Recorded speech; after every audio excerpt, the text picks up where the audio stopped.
Former New York Police Commissioner and ABC News consultant Ray Kelly and former FBI Special Agent Brad Garrett. Former police commissioner, former police officer. Just overall your thoughts when you woke up to this news this morning. It's jolting. It still gets to you, even though I'm no longer in the department. As you know, policing is a brotherhood, is a sisterhood throughout the country. So what affects one affects all. And we've never seen anything this scope and size since 9/11. 9/11. What are you hearing here in the city about the NYPD?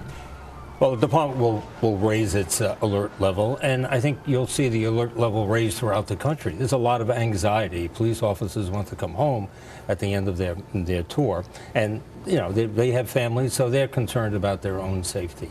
But they'll do their job, just as we saw in Dallas. We saw those officers running towards the fire. As the police chief, Chief Brown, said that he saw and heard of so many officers risking their lives to save other officers. And many of the protesters said that too about the police officers that were there, that they were there to protect them.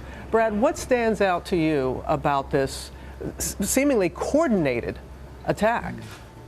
I think the real key, Robin, was the protest have anything to do with the shooting?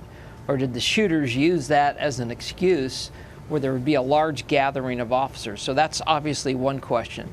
The other real key is apparently one shooter is down based on what the mayor is telling us, but do they really have everybody in custody that was involved? And primarily, do they have all the shooters in custody? Because the last thing you want are tentacles of this to be still out in the community that could potentially harm other officers. And you bring up a lot of good points, Brad, because we don't know for certain the motive of these shooters, and it doesn't seem, by what the mayor has been saying and others, that they have been cooperative, those that are in custody right now. But it does seem to be that a lot of planning went into this, because where the snipers were placed, it's like they knew the route of the protesters and the police officers. Right. I think, yes, as far as they knew the city, they knew they need to be elevated to be effective at what they were about to do.